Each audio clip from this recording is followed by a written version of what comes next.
Vamos dar continuidade então hoje à Revolução Francesa e o nosso ingresso na Idade Contemporânea. Nós havíamos visto com vocês aula passada aqueles que nós chamamos de fatores gerais da Revolução.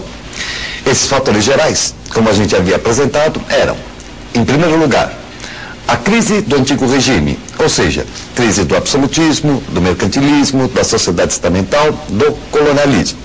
E a crítica que era feita a esses elementos através dos ideais iluministas que vão trazer a ideia da monarquia constitucional, monarquia parlamentar, despotismo esclarecido, Rousseau e a democracia.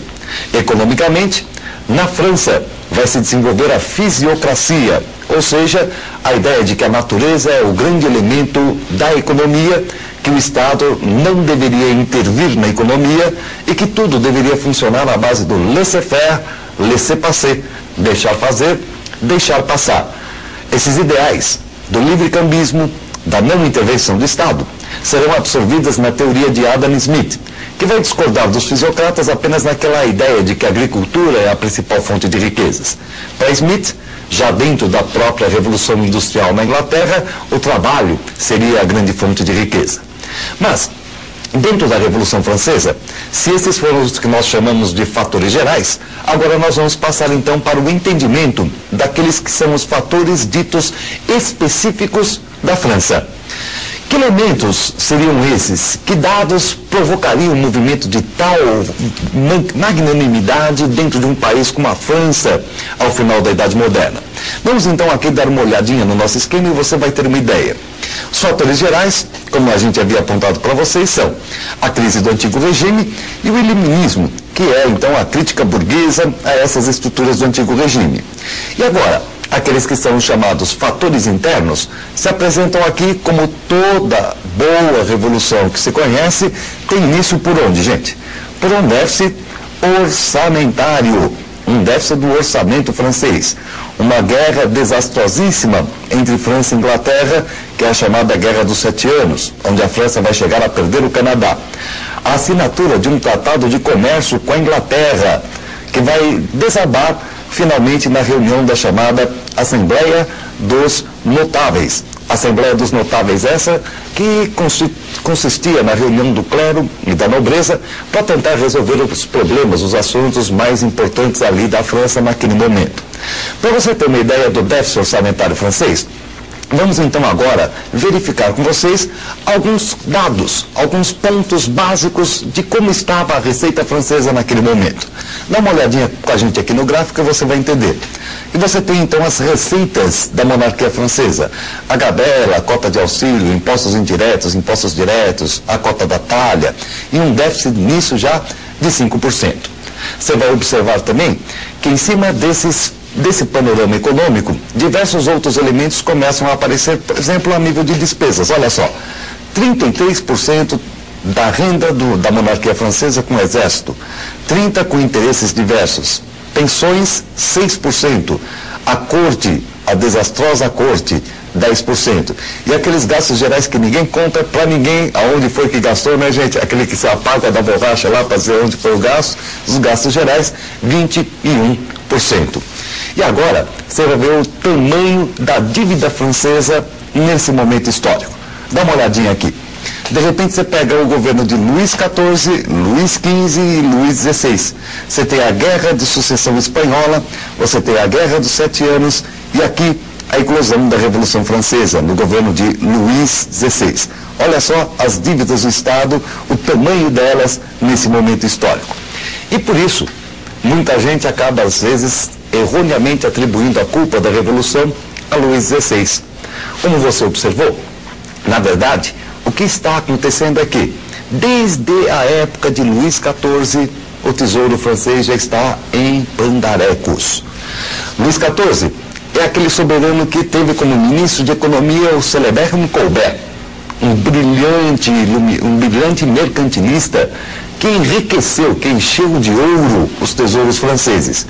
Só que o nosso amigo Luís XIV também é o grande construtor de Versalhes, aquele que vai sustentar a nobreza que ficava lá dentro do palácio sem fazer absolutamente nada o dia todo, Tinha nobre, por exemplo, que era pago para assistir o despertar do rei. Ficava lá ao redor da cama assistindo o rei despertar. Outros pagos para assistirem o rei se vestir, outros para se sentar à mesa com o rei. Quer dizer, um gasto simplesmente fantástico para manter aquelas famílias ali em Versalhes. E é também o Luís XIV, que vai empreender uma série de guerras externas, guerras muitas vezes desastrosas, custosíssimas, que quando o governo dele termina, você vai ver o tesouro francês está a zero. Substituindo Luís XIV vem Luís XV. Luís XV, por sua vez, vai tentar uma política conhecida pelo nome de mercantilismo fiduciário, um precursor aí do papel moeda. Papéis que eram emitidos com valor e que deveriam ser resgatados através de riquezas que vinham da América. Como sempre acontece, gente, você emite muito mais do que aquilo que vai entrar. Resultado de uma inflação galopante na França. Como se isso não bastasse, o nosso amigo Luís XV ainda meteu a França na Guerra dos 7 Anos. Guerra essa contra a Inglaterra, onde a França gastou o que não tinha e perdeu também a sua mais importante colônia americana. Perdeu nada mais, nada menos do que o Canadá.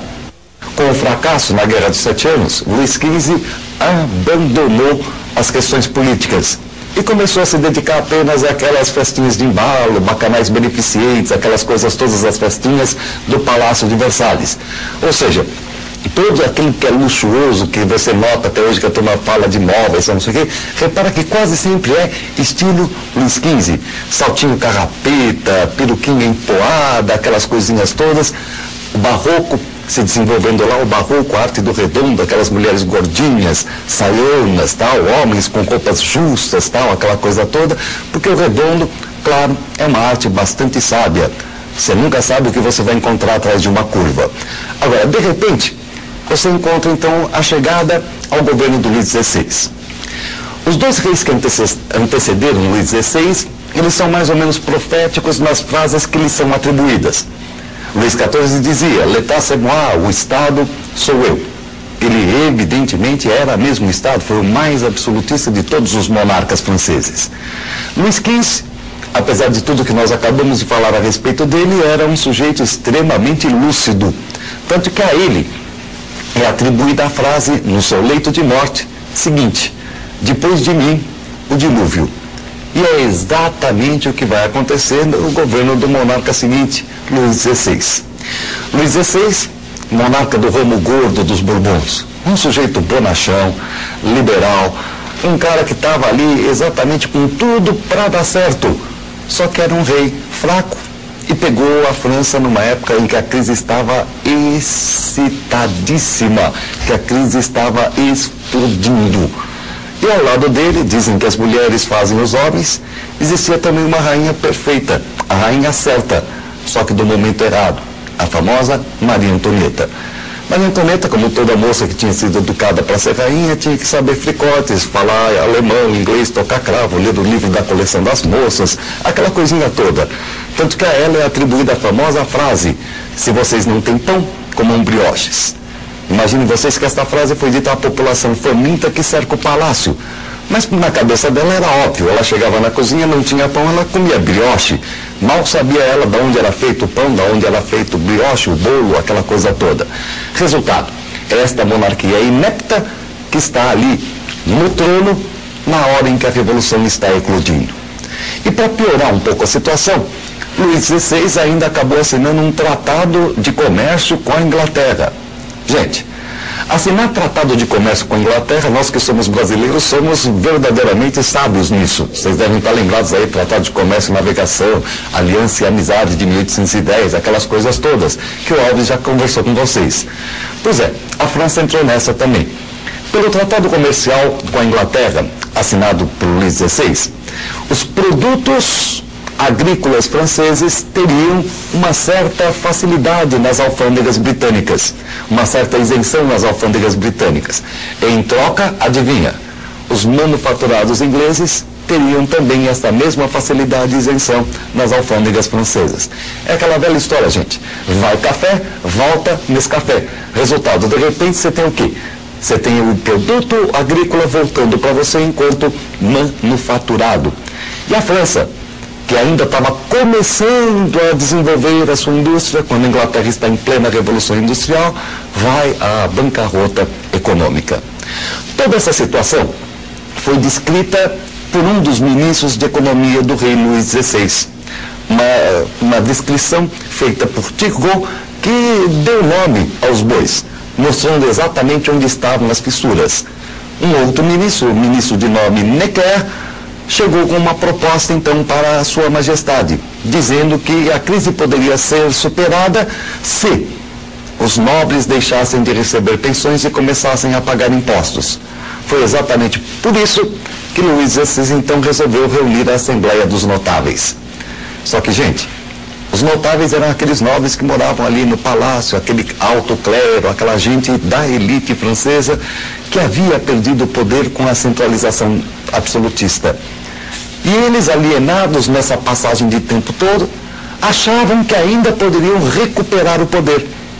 E ao invés de auxiliarem Luís XVI, geraram aquilo que se chamou de revolta nobiliárquica ou revolta aristocrática. Colocaram seus camponeses em pandemônio e o rei, que achava que os nobres eram seus aliados, viu que não era nada disso e chamou-os outra vez para dizer: escuta, qual é de vocês? O que vocês desejam? E a nobreza mesmo virou e disse: nós queremos a reunião dos Estados Gerais. Estados Gerais corresponde a uma Assembleia Francesa que não se reunia desde 1614, é uma Assembleia soberana. O que ela decide, o rei tem que obedecer. Resultado, a nobreza está começando a dar agora à burguesia os seus primeiros grandes instrumentos de ação. Reparem, portanto, que a revolta começa justamente nas mãos da nobreza e não nas mãos da burguesia. E o nosso amigo Luís XVI será exatamente aquele que vai pagar o pato. Vejam vocês que o coitado do Luís XVI vai ser vítima de toda uma situação. Reparem, é até bastante parecido com o nosso amigo Papal, o rei francês da nossa querida geografia.